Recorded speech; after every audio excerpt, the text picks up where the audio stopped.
दूसरा क्वेश्चन हमारा है a rectangular field 20 meter long and 14 meter wide. There is a path of equal width all around it, having an area of 111 square meter. Find the width of path. It means a rectangular field. एक आयताकार field है rectangular shape का, जो 20 metre long और 14 metre wide है, 20 metre लंबा और 14 metre चौड़ा है। There is a path of equal width all around it, और इसके चारों तरफ एक समान लंबाई का एक रास्ता है। Having an area of 111 square metre, जिसका एरिया कितना है 111 स्क्वायर मीटर है। तो हमें क्या करना है, find the width of path. तो जो पाथ है उसकी विथ यानी उसकी चौड़ाई हमें फाइंड करनी है। तो सबसे पहले हम रेक्टेंगुलर फील्ड बना लेते हैं। ये हमने रेक्टेंगुलर फील्ड बना लिया। की लंबाई कितनी है 20 और चौड़ाई कितनी मीटर। अब इसके चारों तरफ एक समान लंबाई का इक्वल लेंथ इक्वल विड्थ का एक रास्ता है। ये हमने रास्ता बना लिया। अब मान लेते हैं चारों तरफ से इक्वल है, तो मान लेते हैं कि इसकी जो विड्थ है वो कितनी है x मीटर। हमें इसकी जो विड्थ है x हमें फाइंड करना है। तो सबसे पहले एक हम काम करेंगे कि ये जो बड़ा वाला रेक्टेंगल है, इस बड़े रेक्टेंगल एरिया हम फाइंड कर लें, और उसके बाद में फिर ये जो अंदर छोटा रेक्टेंगल है इसका एरिया फाइंड कर लें, और दोनों के एरिया को अगर हम माइनस कर देंगे तो मेरे पास क्या आएगा, ये जो एरिया है पाथ का, ये पाथ का एरिया आएगा। अब बड़े रेक्टेंगल का हमें एरिया फाइंड करना है, तो बड़े रेक्टेंगल का एरिया फाइंड करने के लिए हमें क्या पता होना चाहिए, उसकी लेंथ पता होना चाहिए और उसकी ब्रेथ। तो ये x है, चारों तरफ से ये x हो जाएगा क्योंकि इक्वल है, और ये भी x है। तो यहाँ से जब ये 20 मीटर है तो इसकी इक्वल ये भी 20 हो जाएगी, और नीचे ये 20 हो जाएगी। सेम इधर ये 14 है, तो इसके सामने बिल्कुल यहाँ से यहाँ तक की हो जाएगी 14, और ये यहाँ से यहाँ तक की 14 हो जाएगी, और ये x हो जाएगी, और ये x हो जाएगी, और ये हो जाएगी। ये x है तो ये भी x हो जाएगी, x और ये भी x हो जाएगी। इस तरह से जो बड़ा रेक्टेंगल है उसका जो लेंथ होगी, the length of rectangle included path क्या होगी 20 प्लस x 2x, और ब्रीथ कितनी हो जाएगी 14 प्लस 2x। तो फिर इसका एरिया क्या हो जाएगा, बड़े रेक्टेंगल का area is equal to length into breadth होता है, तो 20 plus 2x multiplied by 14 plus 2x square metre. ये बड़े रेक्टेंगल का एरिया आ गया पाथ को इंक्लूड करते हुए।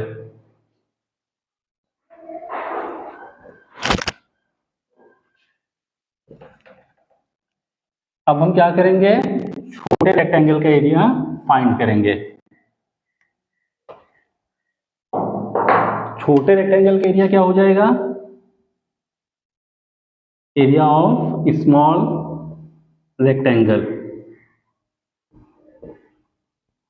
एरिया ऑफ स्मॉल रेक्टेंगल, या फिर area of rectangle excluded path. तो लेंथ इंटू ब्रीथ, छोटे रेक्टेंगल की कितनी है 20 और ब्रीथ 14, यानी 280 स्क्वायर मीटर। अब हमने कहा था कि हमें इस पाथ का एरिया फाइंड करना है, इसका मतलब ये जो बड़ा वाला रेक्टेंगल है उससे छोटे वाले रेक्टेंगल का एरिया माइनस करना पड़ेगा।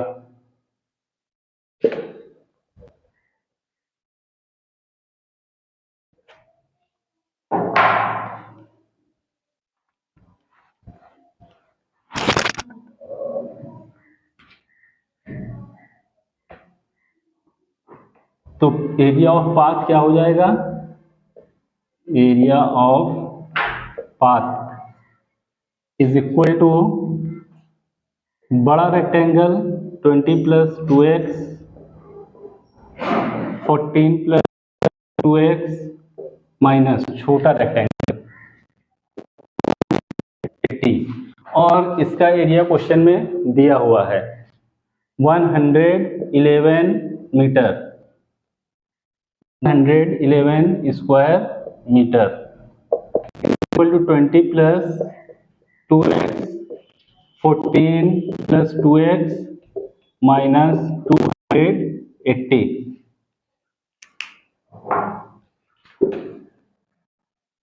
अब इसको थोड़ा सा सॉल्व कर लेते हैं तो क्या आएगा 111 इज इक्वल टू इसका मल्टीप्लाई कर लेते हैं तो पहले 20 का मल्टीप्लाई होल से कराएंगे तो कितना आ जाएगा 280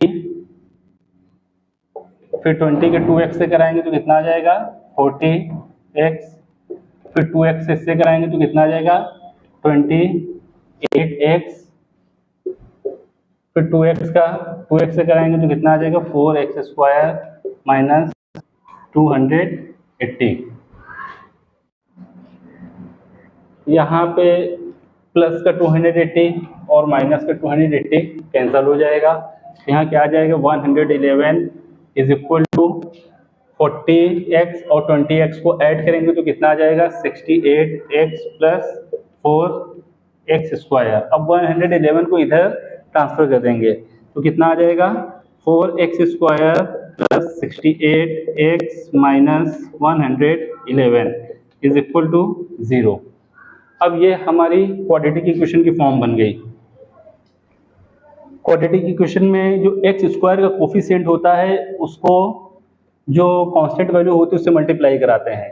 तो जब 4 का 111 से मल्टीप्लाई कराएंगे तो 4 4 4 बन जाएगा। तो इसका मतलब हमें 4 4 4 के ऐसे फैक्टर करने हैं कि माइनस करने पे क्या आ जाए 68 आ जाए। तो इसके हम लोग फैक्टर निकाल लेते हैं। फैक्टर निकालेंगे इसको सबसे पहले 2 से करेंगे तो यहाँ कितना आएगा 2 2 2 अगेन 2 से करेंगे तो 1 1 1 फिर 3 से जाएगा 3 3 9 अब ये 37 आ गया। 37 किसी भी टेबल में नहीं आता है, 37 प्राइम नंबर है तो 37 से जाएगा। अब हमें लाना है माइनस करने पे 68 तो हम करके देख लेते हैं कैसे। अगर हम 37 का मल्टीप्लाई 2 से कराते हैं तो मेरे पास कितना आ जाएगा 74 और 3 का मल्टीप्लाई कराते हैं तो कितना आ जाएगा 6 और अगर हम इन दोनों को माइनस करके देखते हैं तो कितना आ जाएगा 68। इसका मतलब इसके जो फैक्टर होंगे वो 74 और 6 होंगे। तो इसके हम लोग फैक्टर कर लेते हैं 4x स्क्वायर प्लस 74 इसको ऐसे लिख लेते हैं ब्रैकेट के अंदर 74 x minus 111 is equal to 0।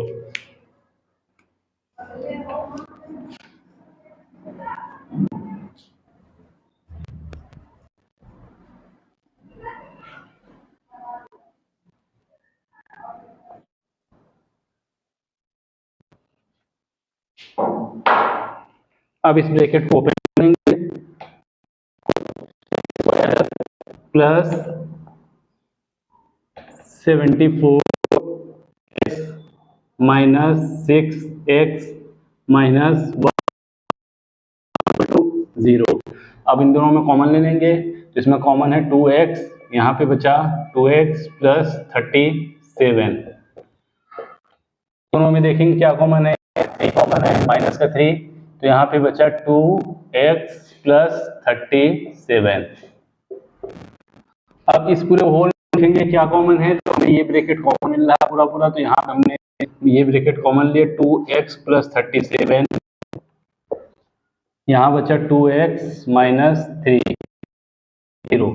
एक बार इसको 0 के बराबर दिखाएंगे दूसरी बार इसको 0 के बराबर दिखाएंगे तो 2x plus 37 is equal to 0 तो x is equal to 37 upon 2 minus का।